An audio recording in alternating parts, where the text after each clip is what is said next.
Hello everybody, welcome back to Surface Noise. I'm John, and for today's video I will be showing some recent pickups I got on my return trip to Red Rum Records. Right there. Check out the website if you like. Right there. Great record store, by the way. So let's start with the first thing that was a must-have when I was flipping through the records. That is Fly By Night Rush. So this is a much needed addition to my Rush collection. I'm missing quite a few records. Even though I have quite a few Rush records, I don't have everything. So, and this was some of the early stuff. This and the first one, and Caress of Steel, are the 370s ones I still need. Well, I have this now. So this is awesome. Very happy to get this. It's in reasonable condition for a record from 1970s. Little tear on the sleeve there, but not too bad. The record itself, pretty reasonable looking up there. Yeah, so it was pretty nice to get this. I think this is probably the first time I've actually seen a copy in a store used. I don't know if I've even seen any new pressings of it, to be honest. So that's why I was pretty quick to grab it right away. Secondly, just pulling out some of this stuff. The second one that really jumped out at me. What is this called? Okay, this is Mortal Coil, and title is It'll End in Tears. Now, this Mortal Coil is kind of a project of 4 AD bands. I believe organized by the owners of the label, and it has members of like I think Dead Can Dance and Cocteau Twins and other bands who were on the label. I think even on the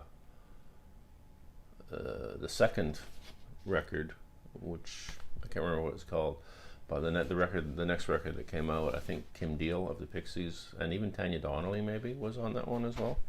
So, and I don't see this too often either, so I was pretty happy to pick this one up. Very cool. And it does feature one of my favorite songs ever, which is right there, Song to the Siren. And if you look closely, you can see we've got Elizabeth Fraser and Robin Guthrie of Cocteau Twins playing on that. Robin Guthrie. It even says below Cocteau Twins. Yeah, this has got lots of. It's got Howard DeVito on here too. Yeah, lots of the 480 artists. Cocteau Twins are just all over here. Lisa Gerrard from Dead Can Dance is on this one.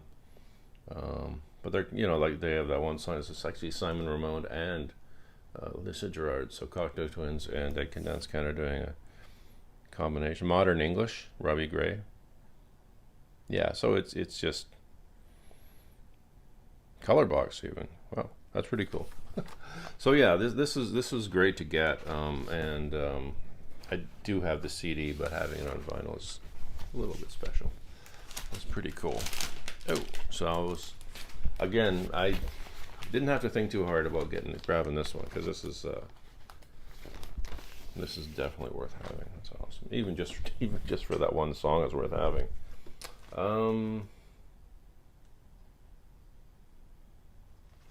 Other one that I saw. This is another one. This was something that I really had only heard a little bit of, but was recommended by a friend who's very much into the early 80s sort of post-punk stuff.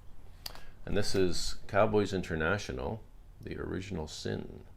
You can see the back like that. This was their only record. They had some other singles, but this was the only full-length record they did. Right there, you can see that a little better. Um, and this is a really, really good record. Really awesome. On Virgin Records, you can see. And this is a cool label. I love the old Virgin labels. Very good. Yeah, you got the green on one side, and then that on the other side. That's pretty damn cool.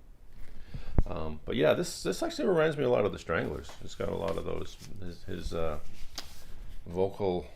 His voice reminds me of the Stranglers a bit, and the music as well. They seem to use similar instruments, and they're from that same era. So I guess it's not totally unlikely that they were influenced by them a little bit, or maybe just by coincidence. I believe this has Keith Levine in it too, who was from Public Image, but it does say that he was, he was just a guest star, and it was courtesy of Public Image, so he's not really part of the band here. He just guest starred on this one. But yeah, this is a great one if you ever see it, and it wasn't overly expensive, but I don't see it around that much. But yeah, phenomenal record, really. If you like that early '80s, Stranglers, Gang of Four, that kind of thing. The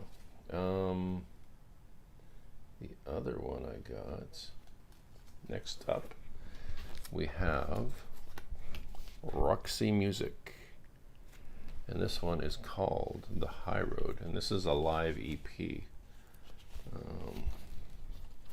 For some reason the plastic is really tight on this one.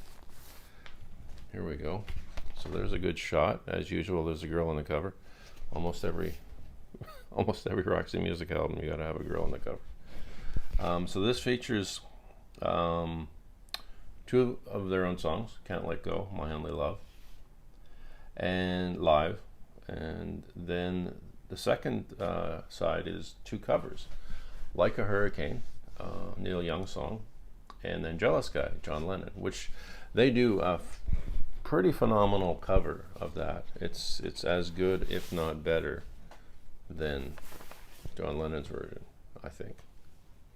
There's something fragile in Brian Ferry's voice when he sings it. It's pretty amazing. So this is your old Warner Brothers record label, like that. So that's something not too expensive to be able to add to my Roxy Music collection. And I'll put that back later. Plastic's just too tight on that one. I don't know what the deal is. Okay, and the last thing I picked up that day, and I didn't even notice it, but I just decided to scan through a few more bins, and I came across this one, which is Billy Bragg, Brewing Up with Billy Bragg. So right there is the back of it. This is on Go Discs, I think. Polygram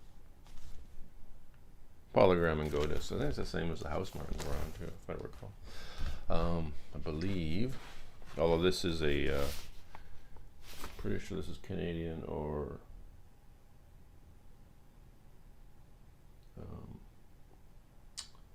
American. Canadian pressing actually. So you can see, and this is Polydor actually, not Polygram. There you go, like that. That label there. So pretty much, I mean, aside from I have the Greetings to the New Brunette 12-inch. Other than that, I don't have very much in the way of early Billy Bragg, and so I'm definitely on the lookout. So, and this wasn't expensive either. It wasn't bad at all. So this is great. I think this is possibly his first one. I'm not sure. It's definitely early, because I think he had, before he did Talking with a Taxman about poetry, I believe he had 2 or 3 records that came out before that. This was one, but I think there was, I don't know for sure if this was the first or the second one, but either way, it's a great one, and I was very happy to pick it up, and just reminds me that I do need more Billy Bragg in my collection, for sure. So anyway, that's my vinyl haul from last week. it was pretty good. Got some things I really wanted, and I'm very happy about that.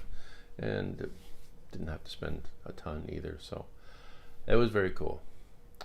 So once again, I'd like to thank everyone for watching. I'd like to say hi to new subscribers, and if you enjoy this video, please like and subscribe.